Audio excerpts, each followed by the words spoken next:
Louvado seja o nome do nosso Senhor Jesus Cristo. Ao nosso Deus toda a honra e toda a glória pelos séculos dos séculos. A paz do Senhor, Mônica, Rodolfo, que Deus possa iluminar a vida de vocês, Marcílio Homem. Louvado seja o nome do nosso Senhor, porque com mão poderosa, braço forte, o Senhor tem nos sustentado. Estamos vendo aqui o pastor já está aqui conosco, já vamos compartilhar a live com o Senhor. Pastor Filadelfo, a paz, Filadelfo Paz, nós louvamos a Deus pelo missionário que está aqui com a gente. Nós queremos rogar as bênçãos de Deus sobre a sua vida, aqueles que estão por entrar, já estão entrando, que Deus possa iluminar a sua vida. Nós estamos nesta semana missionária para refletirmos acerca do DNA da própria igreja. O Senhor, antes de ser ascendido, trouxe uma missão, uma vocação, um imperativo cheio de graça e de grande responsabilidade para que a igreja vá e pregue o Evangelho. Que nós sejamos testemunhas vivas de um Deus vivo, de um Evangelho vivo, da verdade que liberta, João Palhares, do amor que transforma, que nós tenhamos sede de Deus, das coisas do nosso Senhor, e que nós sejamos instrumentos poderosos na mão do nosso Deus. Gemima, que Deus possa fortalecer o seu coração, que Deus possa iluminar a vida de cada um dos teus filhos que aqui se encontram. Nós estamos reunidos em torno da palavra e das orações. A Igreja Presbiteriana Manancial é uma igreja que anela, anseia, queridos, viver um sobrenatural de Deus pelo avivamento. E sabemos que o avivamento, ele é uma explicitação copiosa, generosa, gloriosa do nosso Deus, de levar os pecadores à salvação, levar aqueles que não conhecem o Senhor Jesus a se dobrarem e se voltarem para os caminhos do nosso Deus. Vamos orar. O pastor Filadelfo já está aqui conosco e nós queremos de antemão já louvar a Deus pela vida dele, da sua família, dessa família sacerdotal, missionária, que de fato tem se manifestado de uma maneira tão graciosa. Pai, nós abençoamos esta live, nós abençoamos este povo, nós rogamos que o Senhor, de uma maneira muito especial, venha fortalecer cada coração, que cada vida, que cada pessoa seja impactada com a Tua presença, com o Teu poder, com o Teu amor. Nós anelamos ser um instrumento de redenção. Nós anelamos ser embaixadores de Cristo cada vez mais firmados na Tua verdade, na ousadia do Teu Espírito, na compaixão e no amor ao próximo, ao perdido. Nós queremos abençoar, Pai, a vida do pastor Filadelfo, da sua família. Deus, nós te pedimos do seu ministério, que o Senhor possa guardá-lo e sustentá-lo com um braço forte e mão poderosa. Nós te pedimos assim, em nome do nosso Senhor Jesus Cristo. Em nome do nosso Senhor Jesus Cristo. Amém. Meus amados, sejam bem-vindos. Nós rogamos que esta paz que excede todo entendimento se manifeste abundantemente sobre a sua vida. Nós estamos tentando já compartilhar aí a live com o pastor. A graça e paz, pastor, tudo bem com o senhor? Graça e paz. Graça e paz. O senhor está nos ouvindo? Estou ouvindo bem. Coisa boa. Meu querido, antes de mais nada, muito, mas muito obrigado pela sua participação, pela sua disposição. Quando o Azaf esteve conosco mais de uma vez aqui na Igreja Presbiteriana Manancial, nós fomos muito impactados com a vida deste jovem piedoso, temente ao Senhor. A palavra dele foi muito profunda. Ele falou sobre o desejo de ser um piloto de helicóptero e contou, né, como foi essa experiência da primeira vez. E o instrutor orientou ele que ele tinha que olhar para um ponto fixo para que ele pudesse, então, conseguir controlar um pouco o helicóptero. E ele trouxe essa analogia dizendo que quando nós olhamos fixamente para Jesus Cristo, podemos balançar um pouco, mas nós temos uma âncora, nós temos uma proteção grandiosa, né? E nós louvamos a Deus pela sua vida, sua família, Amém, pastor. por tudo que vocês têm sido no Evangelho, no Reino de Deus. Seja bem-vindo, meu querido. Amém, pastor. Para mim é um privilégio ter a oportunidade sempre para compartilhar as coisas que o Senhor faz em nossas vidas. Eu diria que o objetivo nosso é mais tratar de compartilhar o que Deus faz, porque o que nós fazemos, isso é muito relativo, né? A gente só se Sim. dispõe. Eu me lembro, eu estava pastoreando uma igreja em São José dos Campos, alguns anos atrás, porque Uhum. quando você tem um pouco mais de idade, você diz alguns anos atrás. E alguém me perguntou, o senhor está preparado para dirigir essa igreja? Eu falei, não, estou disposto. Preparado, não. Então, missões é um desafio e nós estamos aqui dispostos a compartilhar para a edificação da igreja. Mas muito obrigado, pastor, pelo convite. Me sinto lisonjeado, não, por esse convite e ter o privilégio de poder compartilhar com toda a congregação e com todos que estão participando conosco. Glória a Deus. O senhor já tem pastoreado aí, trabalhado com missões na Bolívia há mais de 30 anos, né? O senhor nos deu essa. Exatamente, pastor. Eu cheguei aqui nos anos 90. Na verdade, agora, no dia 12 de outubro, né, no próximo mês, eu completo exatamente 30 anos. Eu cheguei aqui no dia 12 de outubro de 1990. Glória a Deus. E como que é esse impulso do Espírito, porque é Deus que obviamente promove isso, de sair do seu país, da sua terra natal. Eu já fui estrangeiro, morei 2 anos na Colômbia, e é bastante Aham, diferente, né? E a Bíblia sem dúvida. traz essa concepção que nós somos estrangeiros porque a nossa pátria é no céu, né? Como que é essa relação? Pastor, é algo realmente que você acaba sendo envolvido pelo próprio Deus e que você busca explicar, mas é inexplicável. Mas quando eu me converti ao Evangelho, ia completar 16 anos. Praticamente a minha vida de vida convertida em ministério não dá para separar, porque eu comecei o ministério na manhã seguinte da madrugada que me converti. Eu Glória. considero que comecei porque comecei mesmo. Eu nasci na cidade de Garanhuns, né? E foi ali mesmo onde eu comecei o meu ministério. E, na verdade, a minha visão era trabalhar pelo Brasil. Eu tinha consciência de que o Brasil deixava muito a desejar.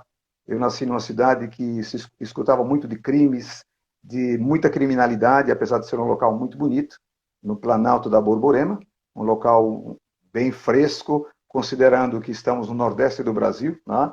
E eu, quando me converti, o meu desejo era exatamente pregar o evangelho. Eu fiquei muito assustado quando cheguei, quando o pastor que me discipulou, eu nasci na Igreja Batista Bíblica, mas fiz o seminário, fiz o Instituto Bíblico do Norte, Garanhuns, né?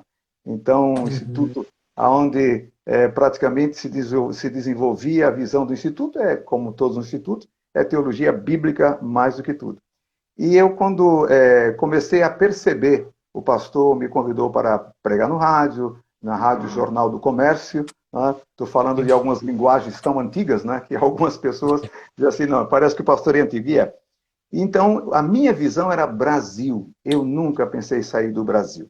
Mas foram passando os anos, eu trabalhei com a Igreja Batista Bíblica, também foi surpreendente. Veja bem, pastor, é difícil às vezes entender, mas eu me converti e eu ia completar 16. Antes de completar os 17, no mês de agosto daquele ano, 1975, eu estava entrando no Instituto Bíblico por pura misericórdia. Eu não tinha idade para isso, mas eu convenci Charlotte Taylor, uma americana, diretora do Instituto, convenci, depois de uma persistência de 3 ou 4 dias, indo na porta dela e dizendo, eu tenho desespero para pregar o Evangelho, eu preciso Meu Deus, informações, eu meu preciso Deus, aprender. E eu recebi o glória a não Deus. dela várias vezes, e eu disse, eu não tenho tempo, não quando você completar 18 anos, eu falei, eu não tenho tempo a perder, eu preciso pregar o Meu, Evangelho, eu preciso conhecer. glória a Deus. Mas você terminou seus estudos de escola. Eu falei, mas eu não tenho tempo a perder. Havia verdadeiramente um desespero dos meus olhos, e eu louvo a Deus pela vida dessa senhora tão dura, mas ao mesmo tempo tão sensível. Né? Eu acredito que eu rompi os protocolos. E ela me Meu aceitou Deus. e já tinha começado as aulas. E eu fiquei na responsabilidade de cumprir com as aulas passadas para poder terminar o seminário, terminar o Instituto Bíblico, que, muito bem feito, não não precisei de nenhum outro recurso, além daquela base que eu recebi até a data de hoje. Mas o ponto da sua pergunta era como sair para fora do país. Nunca pensei, pastor, como nunca desejei. Mas me dispus, o que é interessante é isso. Quando você se dispõe a fazer a vontade de Deus, você não é dono mais da sua vontade. Então, Glória a terminei Deus. o seminário, me enviaram para São Paulo, eu vim para São Paulo, de São Paulo, Paraná, comecei a minha trajetória a 3.500 quilômetros, 3.000 quilômetros, pelo menos, do meu habitat, porque eu, do Nordeste do Brasil, de Garanhuns, em São Paulo, eu estou a uma distância de quase 3.000 quilômetros.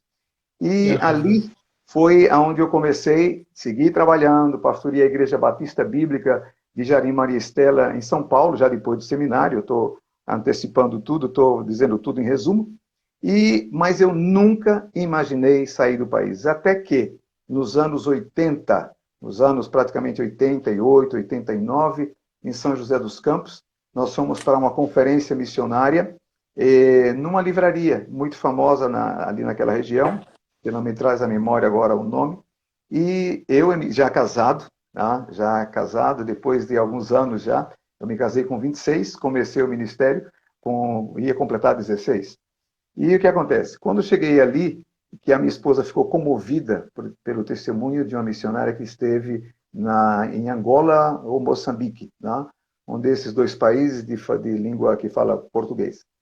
E ela ficou praticamente movida pelo chamado à África e disse: meu amor, eu sinto algo, eu sinto um chamado para a África. Eu falei: pois eu não sinto nada, porque eu não posso abandonar esse país. Olha a situação do Brasil. Era um pleno mundial, onde pareciam selvagens, né, nas ruas por causa da vitória do Brasil. E eu disse: eu não posso sair. Eu não posso, não posso conceber eu sair desse país dessa forma e tratar de trazer essa mensagem para outro país.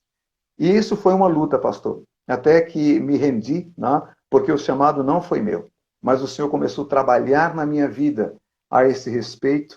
E, para resumir, quando o Senhor pôs no meu coração África, eu fui claro com Deus. Eu disse para Deus: olha, Senhor, África é um continente. Se eu não sei para onde ir, o problema não é meu. Eu não estou interessado, mas estou disposto a te obedecer. Mas eu não sei do que se trata, não? Então eu não posso sair daqui para o continente. Que lugar do continente? Isso é extraordinário, porque você vai sendo sincero com Deus.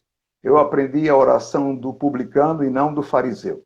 De dizer exatamente o que eu sinto, porque Glória a o que me Deus. ensinou foram as circunstâncias, as minhas lutas internas. Então eu fui claro com Deus. E comecei a ter sonhos, visões claras. E eu dizia: não Glória é a Deus. possível, eu estou acordando cansado de algumas coisas que eu tenho vivido nessa visão. E eu já estava na cidade de Pombal, onde eu fui pastor da igreja congregacional por 3 anos, onde eu tive o privilégio de conhecer a minha esposa e lá me casei. Né? Eu sempre fui muito parceiro dos presbiterianos, desde o seminário. Quem fez o meu casamento foram 2 presbiterianos, né? O pastor lá de Natal e um outro pastor também de Pombal. Sempre tivemos um bom relacionamento.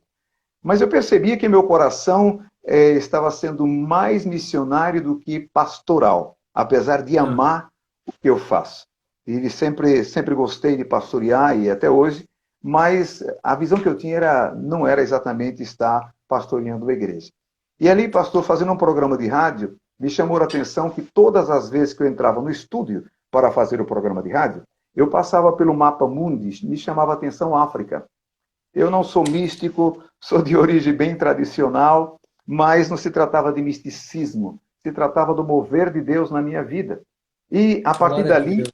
quando eu comecei a dizer ao Senhor que enquanto Ele não me dissesse para onde ir, eu estava cômodo, apesar de não estar. Estava me sentindo muito atribulado por várias questões, porque tinham coisas que não estavam esclarecidas. Mas, numa ocasião, fui convidado para pregar numa igreja em Campina Grande, eu estava em Pombal, e o pastor que me convidou disse: pastor, a minha sogra respeita muito o senhor, vê os seus programas de rádio, e não, tudo bem, uma primeira coisa, muito bom ouvir de um pastor falando bem da sogra, né? Isso significa que ele é pastor de verdade, que ama a sogra, etc. Aí eu fui estar com ele em Campina Grande, fui ministrar na igreja dele. Quando eu cheguei, a esposa, a sogra dele pediu que eu orasse, ela estava com problema de saúde, que é um outro tema, né? Mas ela disse, pastor, eu tive um sonho, que vi o senhor no local, numa cidade, o senhor e a sua esposa. Aí eu já fiquei um pouco preocupado. E ela disse, aí ela chamou, aí diante de mim disse, Maria, ou fulana, não me lembro do nome da filha dela, você já encontrou aquele local que eu vi o pastor lá? Aí eu comecei verdadeiramente, pastor, a abalar, começou a ser abalada a minha estrutura. E naquele Meu momento eu disse, mas que lugar a senhora está buscando no Brasil? Ela disse, olha, é uma cidadezinha que eu não sei, mas na minha visão, no sonho que eu tive, dizia assim, Somália. E eu mandei minha filha buscar, ela até agora não achou no Brasil. Aí eu gelei. Aí eu disse, e não vai achar porque eu tinha, antes de eu sair de casa, eu disse, Senhor, me mostra o nome da cidade que o Senhor quer que eu vá. E meu quando ela me Deus. disse, eu tinha bastante claro. Eu gelei inteiramente. Se eu pudesse me esconder e ocultar, omitir aquilo que aconteceu, eu faria. Mas não consegui sustentar e disse, esse lugar é África. Aí o Senhor disse, esse é o lugar que eu quero que você vá. Aí começou a minha trajetória, pastor. Primeiro, eu acredito que eu falo fluentemente espanhol, mas não sou amante de outros idiomas. Né? Eu gosto do meu Brasil e é por isso que estou há 30 anos fora. É a única pessoa que eu não deveria estar fora do Brasil sou eu. Até agora, nem na pandemia, consegui voltar para o Brasil. Mas o Senhor me tirou do Brasil durante esses 30 anos, né? Vim para a Bolívia, mas foi realmente e eu tenho vivido as coisas que o Senhor faz na minha vida e de uma forma, eu vou comentar alguma coisa que eu vivi quando recém me converti, eu sinto as mesmas emoções hoje, quando já estou com Glória, 61. Ah, o glória a gozo quando Deus. leio a Bíblia, o gozo quando eu prego, eu não consigo pregar sem entusiasmo, nem sequer para dar uma entrevista numa live, eu tenho que me controlar para não me emocionar e não me regozijar, porque tem sido assim. Então, até hoje, é uma luta, é um desafio estar fora do país, mas aqui é onde eu vejo cada vez mais a glória do Senhor se manifestar. Mas a Bolívia, para mim, foi a porta para o mundo, segundo o que o Senhor me disse. Foi não do Brasil, mas quando eu pus os pés na Bolívia, em obediência, né, ipsilitre, ao pé da letra, foi exatamente quando eu cheguei aqui que o mundo se abriu para a missão evangélica sem fronteira. Glória a Deus. Me permita me fazer essa analogia com essa história tão profunda e bonita, porque o Espírito sopra onde ele quer. Nós Amém. não sabemos de onde vem nem para onde vai, mas temos uma convicção. O maravilhoso conselheiro é aquele que nos guia e nos dirige. Hoje eu estava conversando com uma jovem dos seus 15, 16 anos. Ela, pastor, mas como que eu sei a direção de Deus? E o fato é claro que a Bíblia, ela é o grande norte, a bússola, a direção da nossa própria existência. Mas quando a gente ora também, pastor, de uma maneira gloriosa, majestosa, o maravilhoso conselheiro fala conosco. Ele é o Senhor da seara, ele é o Perfeitamente. Deus. E a Bíblia diz que ele é o bom pastor e as ovelhas ouvem a sua voz. E eu Amém. falo isso nesta comparação, esta analogia em que Deus trouxe direções claras, precisas, e uma chama dentro do seu coração para missões, para ser um homem entregue e totalmente devoto ao Evangelho, ao reino de Deus, e trouxe direções claras. E assim Deus faz na vida de cada um, não é, pastor? Exatamente, pastor, exatamente.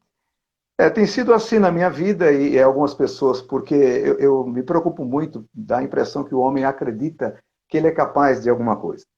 Eu talvez na minha juventude, pastor, eu pensasse algo, não pensava muito, mas pensava algo. Hoje, com os 61 anos, eu sei perfeitamente o quanto não sei. Tá?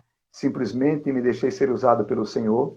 Eu comecei pregando nas praças, na cidade de Garanhuns, né? Fazendo trabalhos com os jovens presbiterianos, batistas, e sentia o Senhor me movendo. Eu lembro na primeira oportunidade, quando eu estava numa praça pública, eu não tinha noção, pastor, o que era uma pessoa endemoniada ou não endemoniada. Só sabia que a pessoa estava mal e estava bem.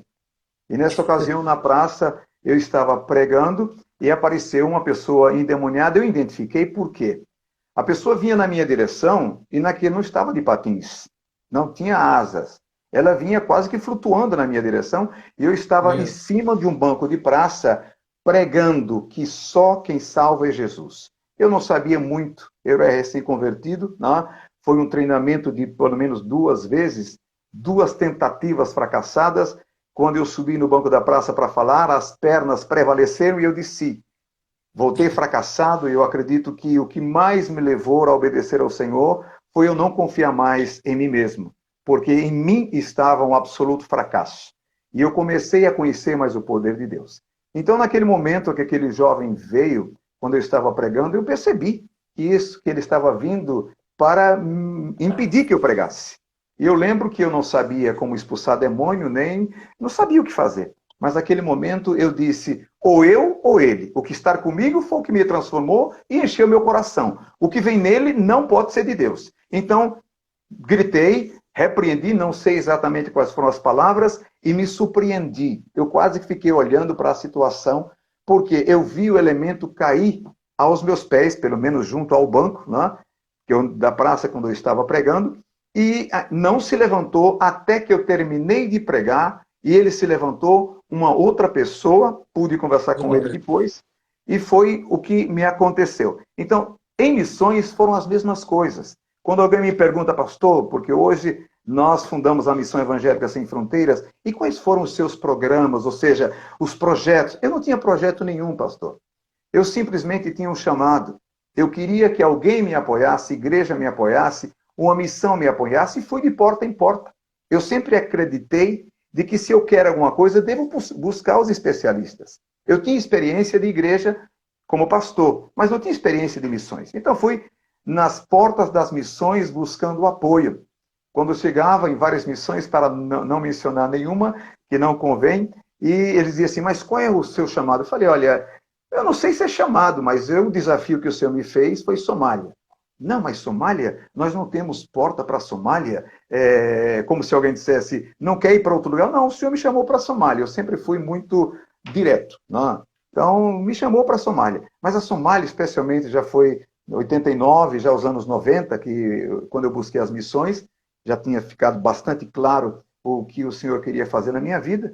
Então, eu fui buscar as missões que correspondiam, era o trabalho deles, não? E eu fui lá, eu quero ir para a Somália. Aliás, não quero. O senhor está me mandando para a Somália. Mas o senhor tem sustento? Eu falei, não. O senhor tem algum grupo de igreja que está lhe apoiando? Também não. O senhor tem alguma preparação missionária? Não. Mas, bom, eu tenho um chamado. Sou um homem de fé. Eu nasci e creio pela fé. Tenho uma experiência pastoral. Mas o senhor não tem experiência missionária? Não, eu não tenho experiência missionária. Eu tenho a disposição. Se o pastor quiser, ou o irmão quiser, eu posso vir passar uma temporada aqui. Eu quase disse, eu sei lavar, passar e tudo. Então, me põe aqui para eu ter uma experiência, né? Eu pinto, trabalho em construção, administro, o que quiser, mas eu preciso, nós usamos uma expressão em espanhol, não sei se na Colômbia se utilizava, eu preciso me empapar desse tema, a expressão que a gente usa aqui, eu preciso me encher desse tema. Aí eu percebia nos olhos do líder da missão um certo desânimo, porque eu não tinha sustento, não tinha ninguém que me apoiasse. Então eu disse, não, nós não temos nenhuma visão para a Somália. Com isso, pastor, eu fui em várias portas. Em cada uma das portas, uma grande decepção, que não foi o erro. Eu sempre digo que a decepção não é a falha da pessoa, é as expectativas que eu crio. Então, eu tinha essa decepção porque eu criava expectativas de que a porta era exatamente aquela missão que eu determinei. Não tem culpa nenhuma a missão.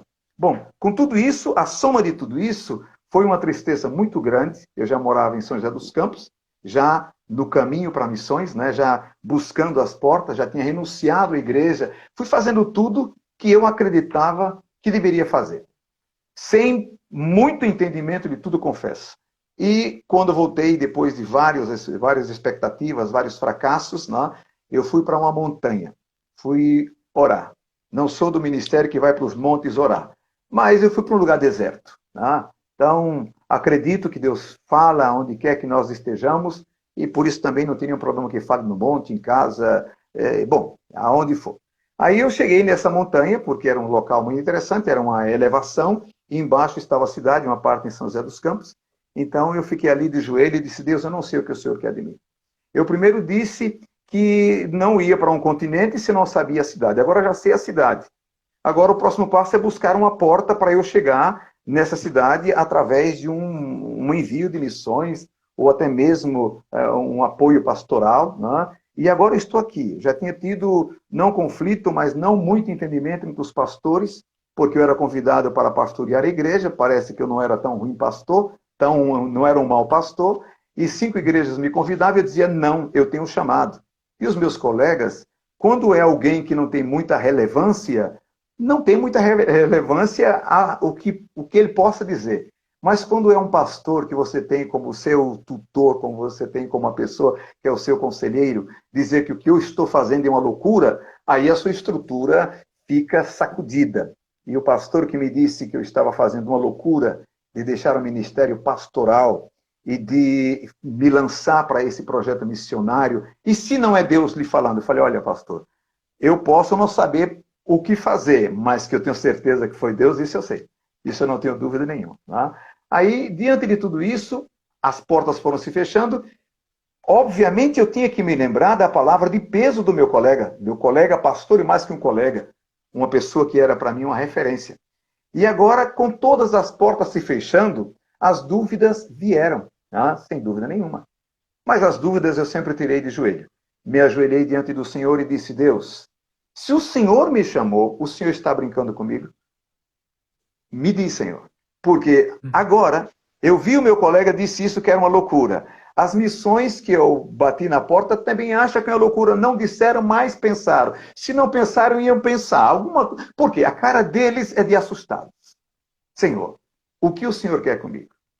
Aí me ajoelhei ali, naquela montanha, e comecei a orar, chorar, clamar, a desabafar tudo que eu tinha, tudo que eu sentia. Eu tinha 2 filhos, uma filha com 2 anos, um filho recém-nascido, e tudo isso aí me pesava, e a convicção de que eu ia.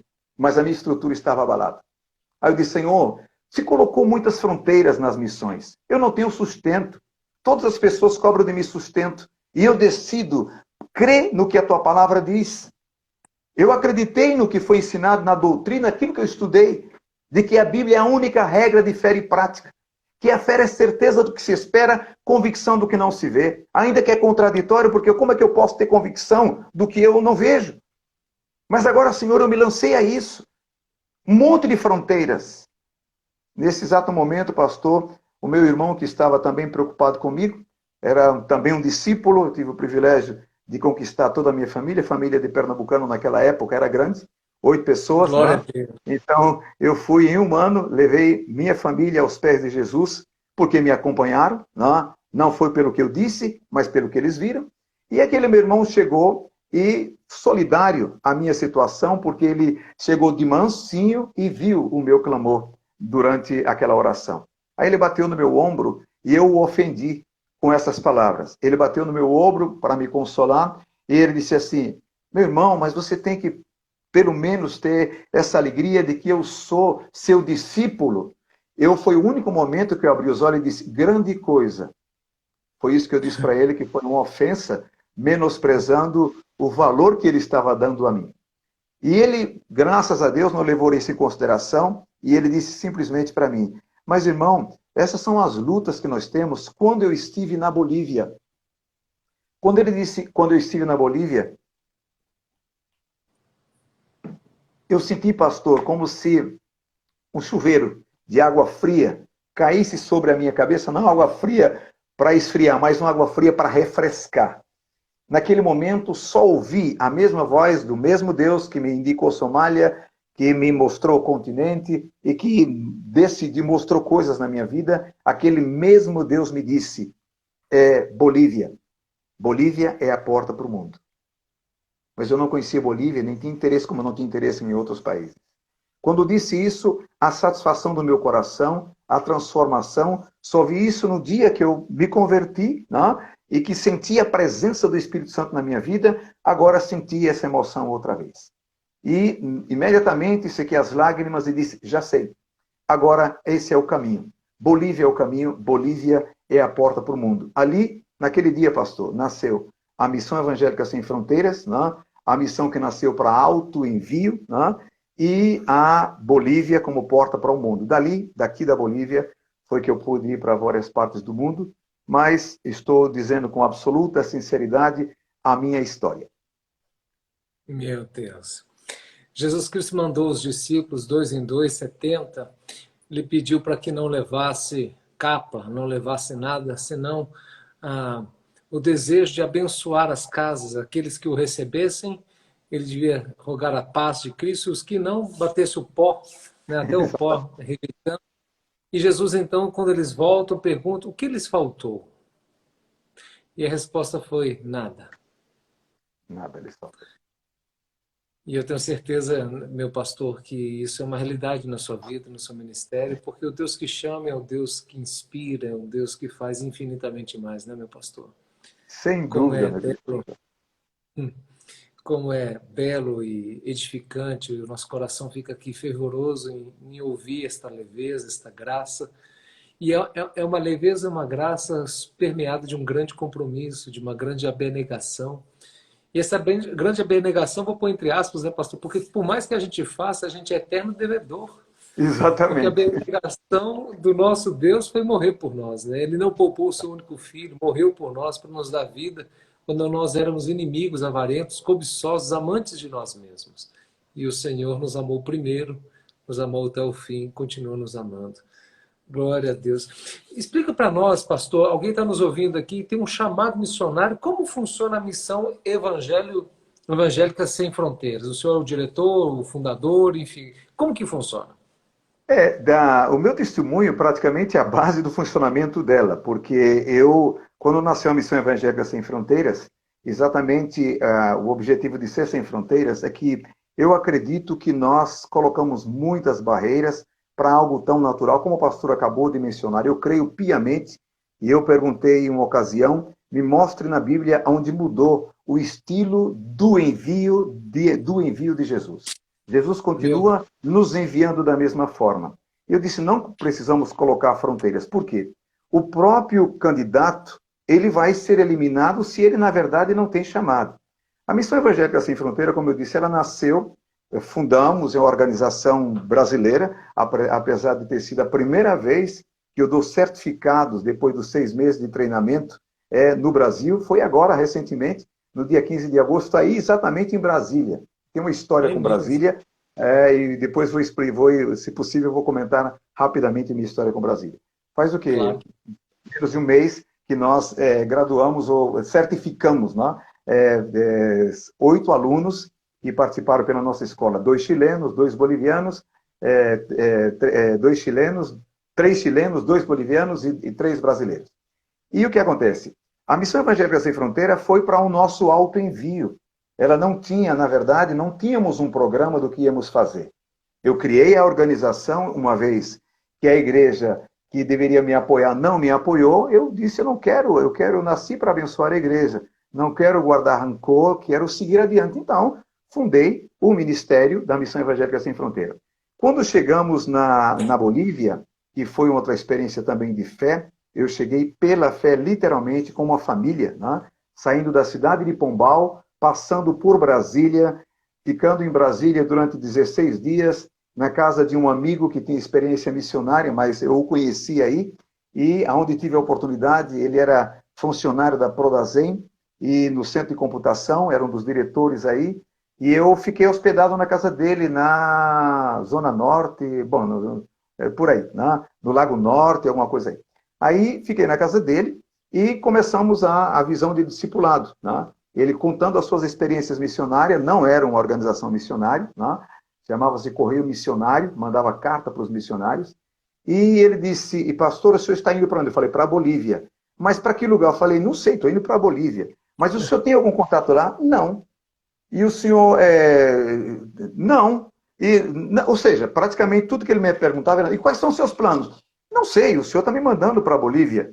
E é claro, você observa claramente, se alguém diz isso para mim, eu falei, está perdido. Né? Hoje eu tenho um pouco mais de sensibilidade, especialmente porque vivi isso, né? Mas eu tinha uma convicção sobrenatural, e o sobrenatural não se explica.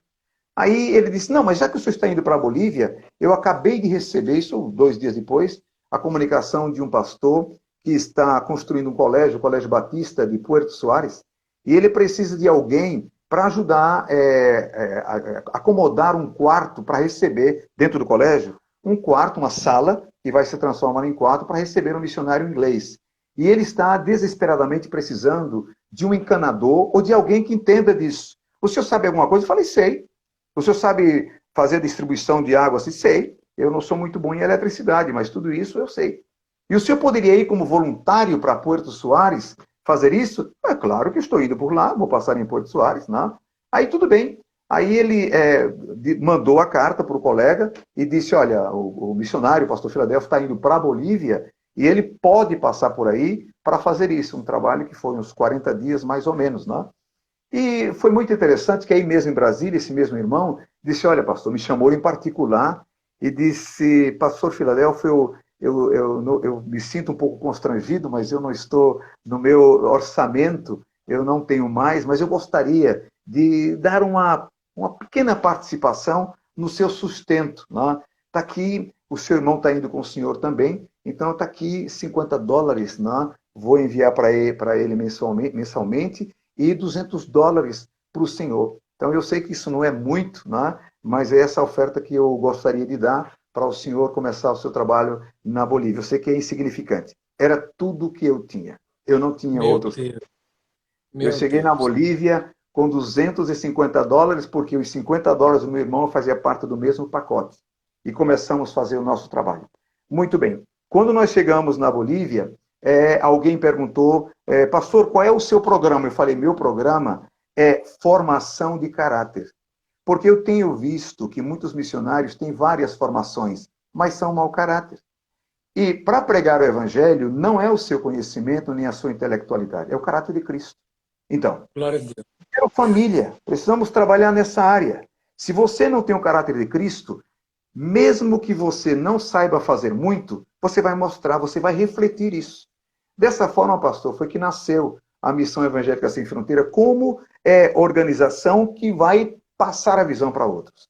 Aí o que acontece? Com essas palavras, veio a curiosidade de alguns alunos e missionários que estavam já com essa missão lá em Puerto Soares. Mas como é assim o caráter de Cristo? Tudo bem, vamos lá para 2 de Pedro, né?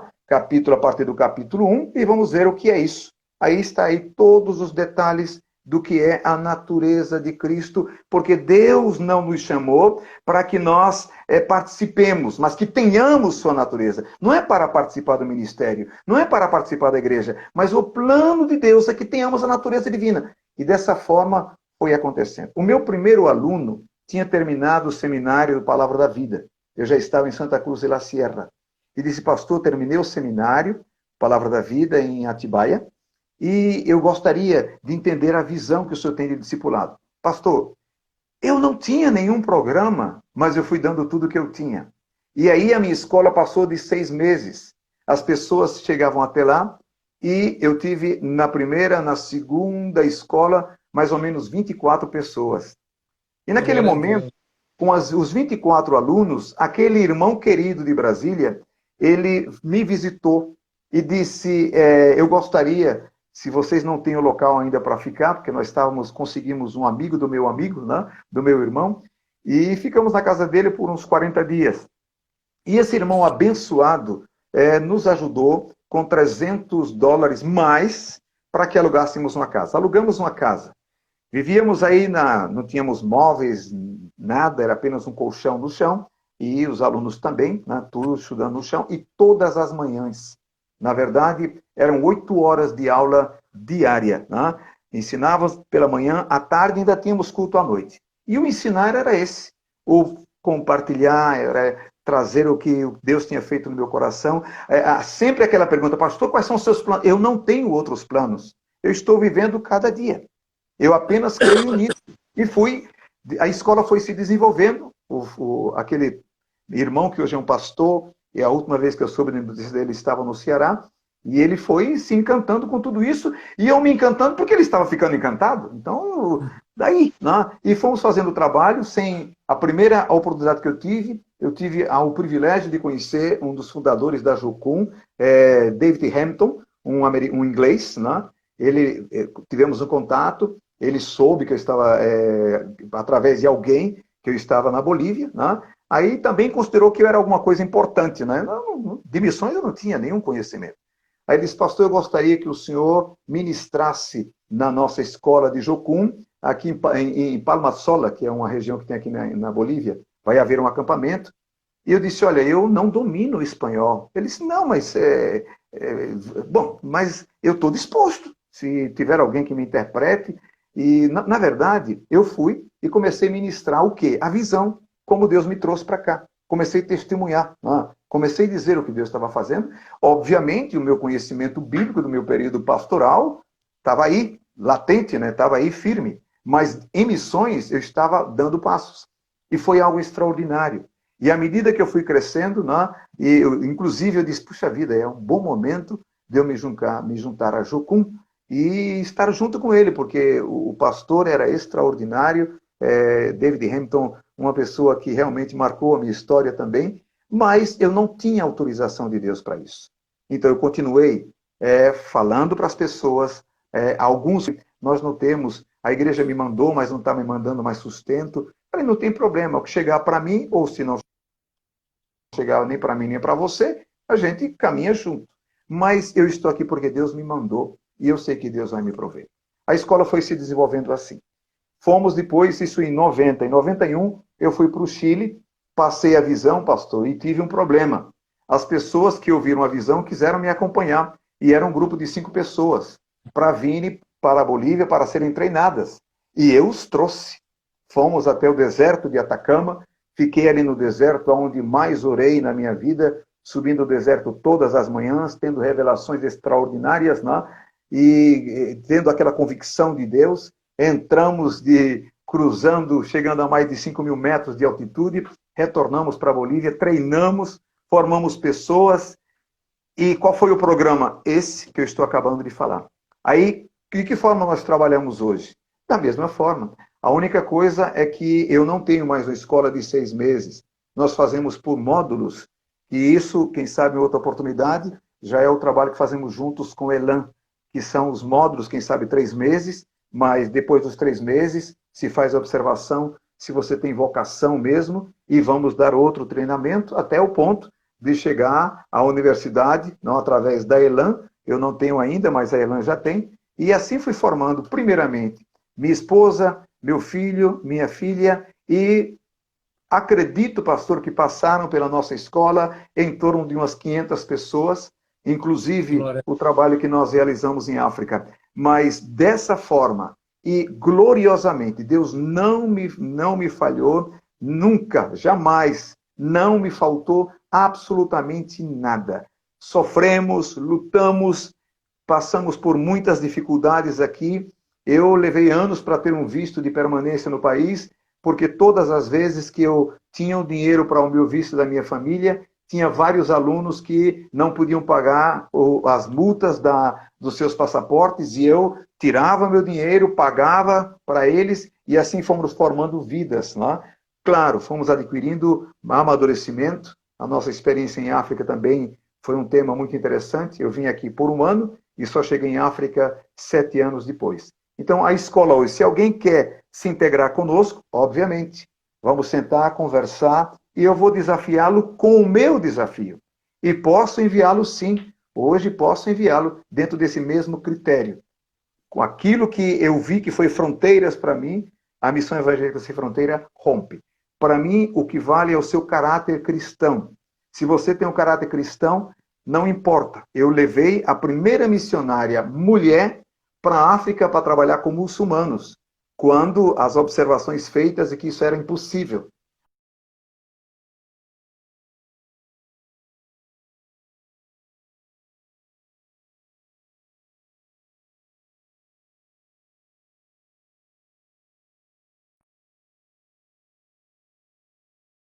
Não importa se eu não entenda. Não importa se você não entende. Se você disser, pastor, eu não estou entendendo, eu simplesmente vou lhe responder, nem eu também. Mas eu tenho o suficiente para obedecer. Meu Deus, pastor, que coisa tremenda.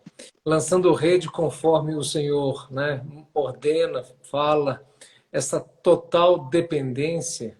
E essa desconstrução do nosso eu, da nossa capacidade, da nossa força, leva um tempo. Leva um tempo em que a gente enxerga e vê que não somos nós, mas tudo é para Ele, é dele, é por Ele, é por meio dele, são todas as coisas, né? O senhor tem algum site, o pessoal que está nos ouvindo, que vai nos ouvir, porque o pessoal assiste depois das lives também, para conhecer mais, para entrar em contato com o senhor, qual seria o contato, pastor, meu O missionário? contato que eu tenho é exatamente o meu WhatsApp e entrar, por exemplo, missão aí no Facebook, Missão Evangélica Sem Fronteira. Nós já tivemos um site, mas saiu fora do ar há bastante tempo, mas nós vamos retornar, mas no momento pode entrar pelo meu Facebook ou no Facebook Missão Evangélica Sem Fronteira, você vai encontrar lá e pode se comunicar. Tenho muitas fotos, preciso atualizar tudo que está lá, porque eu trabalhei, me concentrei em muitas atividades aqui e também me concentrei praticamente ao processo que o meu maior projeto está na Alemanha, que é o meu filho.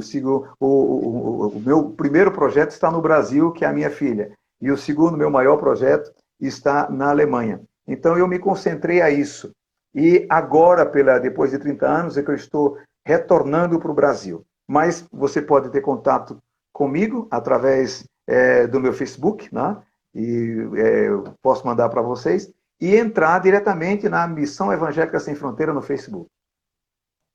Perfeito, pastor. O seu filho, quando esteve conosco, ele contou um testemunho muito bonito quando ele estava na Alemanha, recém-chegado, pouco tempo, ele não dominava a língua, ele já entendia parcialmente, né, aquilo que era dito, e ele começou então a fazer atendimentos. Mas o atendimento dele se resumia basicamente a ouvir, ele empaticamente, porque ele entendia, mas não conseguia se comunicar porque não conseguia falar o alemão, e depois que ele ouvia, ele orava.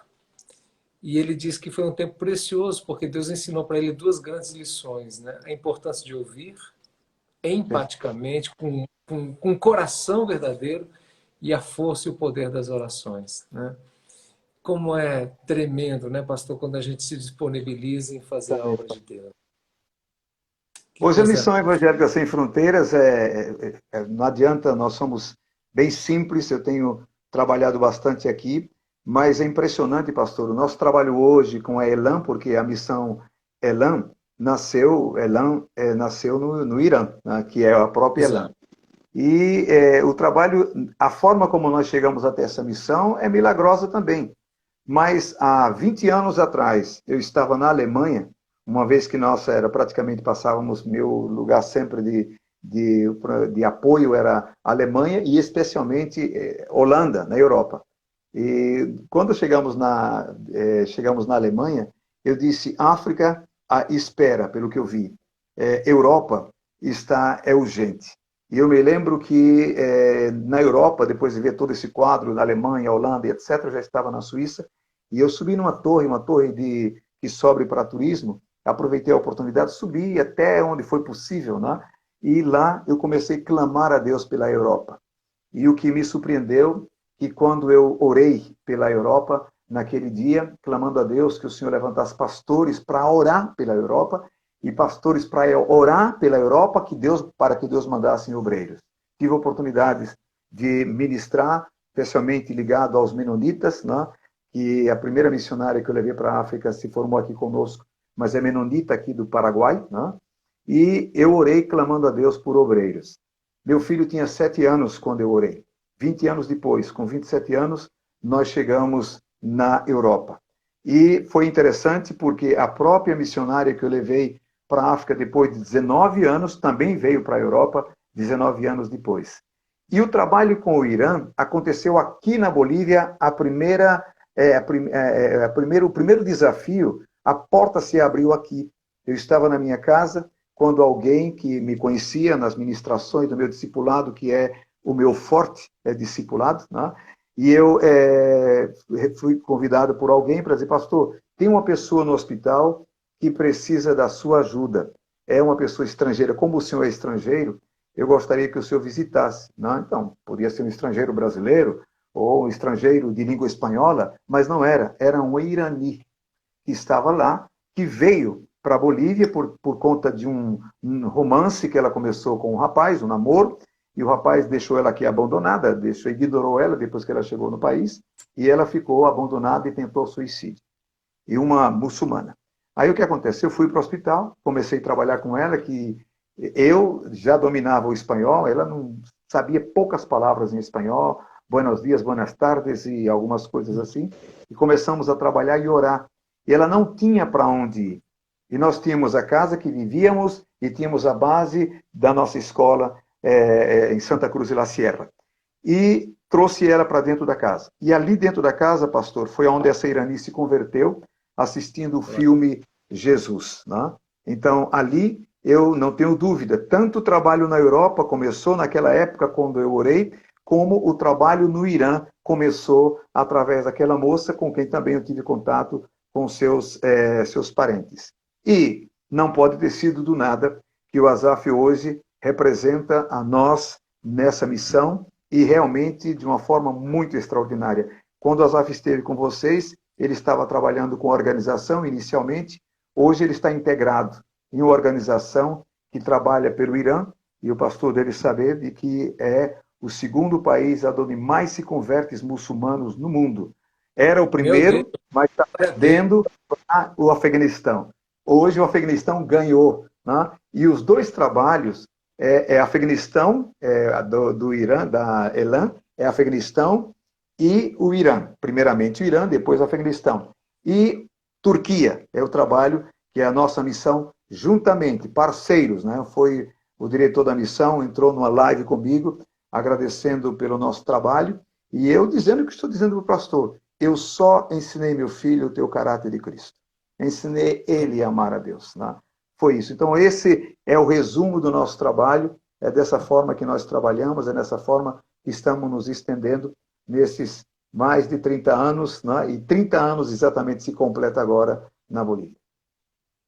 Glória a Deus. O senhor falando, eu queria deixar um versículo que me veio ao coração enquanto o senhor falava, que está lá em Hebreus capítulo 11, no verso 4, que diz: pela fé, Abel ofereceu a Deus o mais excelente sacrifício do que Caim, pelo qual obteve testemunho de ser justo, tendo a aprovação de Deus quanto às suas ofertas. Por meio dela, também depois de morto, ainda fala. Glória a Deus. Ainda fala. Deus aceitou, e quando a gente vai para Gênesis capítulo 4, pastor, o senhor sabe disso, Deus aceitou a oferta de Abel porque aceitou a vida de Abel. Ao passo que rejeitou a oferta de Caim porque rejeitou a vida. Então, a oferta começa no sacrifício vivo de uma vida de santidade e comunhão com Deus. E nós louvamos a Deus porque sempre quando eu escuto o senhor falar, poucas vezes que a gente se falou pelo WhatsApp, algumas vezes, o senhor teve, se não me falha a memória, o senhor teve lá na nossa igreja, passou rapidamente. Esteve sim. Sim. A gente vê um homem extremamente piedoso, né? E piedade está ancorada em 3 grandes fundamentos, né? O amor a Deus, o temor ao Senhor e a devoção intencional, proposital ao Senhor. Isso se faz um homem piedoso. E nós louvamos a Deus pela sua vida. Quero incentivar você a entrar no Face do pastor Missão Evangélica Sem Fronteiras, para que você conheça mais. Quem sabe Deus está aí levantando hoje missionários, homens, missionárias, né, para seguir este caminho estreito, mas um caminho de delícia, né, um caminho de fazer a vontade de Deus. Aliás, todo cristão é chamado para frutificar, né, pastor? Amém, sem dúvida. É exatamente esse o tema que a gente tem pregado esses dias sobre João 15. Né? Só precisamos estar ligados à videira, só isso. Às vezes fazemos tantos planos. Eu louvo a Deus, não sei se o pastor conhece a história, eu estou conhecendo o pastor e a sua igreja através do encontro com Teca. Né? Tivemos com o pastor Sérgio, nós tivemos esse encontro e participamos juntos, foi um momento muito extraordinário, uma pessoa que demonstrou que ama profundamente a Deus, e daí se desenvolveu o nosso relacionamento, e eu tive, sim, o privilégio de estar na sua igreja. Eu gostaria só de dizer isso às pessoas que estão ouvindo sobre missões. Vamos parar de misticismo e de dificultar. Deus é o maior interessado nessa obra, não posso ser eu, não pode ser você. Você só precisa se dispor. Eu sempre digo para mim, entre nós, entre eu e minha família, se Deus usa nós, pode usar a você também. Somos uma família simples, mas se dispôs a servir ao Senhor. Asaf é um homem de Deus, não é porque é meu filho, mas tem pagado um preço muito alto, continua solteiro, amando ao Senhor, mas tem pagado um preço alto, mas cada dia, todos os dias nós compartilhamos dos projetos. Quando nós falamos de projeto, é uma força de expressão. São planos, não é? São planos, mas somos surpreendidos com o que o Senhor faz cada dia. E é importante que as pessoas, eu acredito que nós missionários, ou as grandes missões, nós às vezes mencionamos os grandes missionários como que para intimidar a nós. Esses grandes missionários foram homens como eu e você, pastor. Homens que tiveram suas dificuldades. Hoje é bonito escrever a respeito deles, mas a história deles era como a minha história, sem dúvida nenhuma. Hoje nós usamos como referência para colocar como se fosse uma dificuldade chegar ali. Esses homens chegaram com lágrimas, alguns com sangue. Eu fui apedrejado em África, eu fui perseguido também no Brasil. Eu passei por lutas. Alguém disse assim, pastor, o senhor não tem medo? Claro que eu tenho. O medo é meu aliado. O medo é que me faz depender de Deus cada dia. Não? E o senhor não acha que... Eu tenho até, por exemplo, a minha família estava dizendo, pai, o senhor fica preocupado para a abertura da live, o senhor não está preocupado com o que você vai falar? Eu falei, não, porque eu vou falar o que está no meu coração. Agora, quanto a entrar em Instagram, eu não sei. Então, isso eu tenho medo de errar, entendeu? As outras coisas, não. Outras coisas faz parte da minha vida. Eu não estou falando outra coisa. Esses homens que nós utilizamos muitas vezes, eu lamento que alguns pastores de missões usam os grandes missionários do passado como referência, como se colocasse, será que você vai chegar a isso? Eu digo que sim. Basta você servir ao mesmo Deus. Basta você estar aí, ligado à videira, porque só podemos, como disse lá no livro de Oséias, capítulo 14, versículo 8, o Senhor diz, sou eu que ouço as suas orações. É de mim que vai os frutos. Eu sou uma árvore sempre verde. Então, esteja conectado a Ele. Alguém diz, pastor, mas eu não tenho chamado para nada. Olha, segundo o conceito de quem você não tem chamado para nada. A obra missionária não só é sair do seu país para outro. A obra missionária, Deus te encarrega a cada dia. Conversei com alguns pastores e me dizia, pastor, eu não tenho coragem de ser o que o senhor, fazer o que o senhor faz. Eu falei, nem de fazer o que você faz. Você tem que ter coragem para aquilo que Deus te mandou ter. Não? E Ele te vai dar as condições. Porque senão nós vamos, por exemplo, considerar que fazer missões é eu aqui na Bolívia, não? E aí na igreja, sendo uma igreja missionária, os cristãos ficam cômodos. Todos nós temos o mesmo dever. O Senhor não vai pedir que você faça a minha parte, porque eu já estou fazendo. Ele vai pedir que você faça a sua parte. Mas volto para João 15. É estar ligado à videira. Não há projeto, não há plano. Quando uma pessoa se converte, vai passar por um processo extraordinário que eu chamaria de transformação social. É Ele, não sou eu que vou promover isso. É o Evangelho que promove isso. Quando nós aceitamos, eu tenho vivido isso, pastor. Tenho vivido isso no meu dia a dia. Glória a Deus. Pastor, nós vamos estar encerrando a live, temos mais 1 minuto e meio, e eu quero rogar as bênçãos de Deus sobre a sua vida, sua família, louvando a Deus por esse ministério tão profícuo, tão belo, de um caminho de renúncia para a glória do nosso Senhor Jesus Cristo. Nós somos um exército da esperança, estamos falando sobre isso, somos um exército da esperança, chamados para proclamar o ano aceitável do Senhor.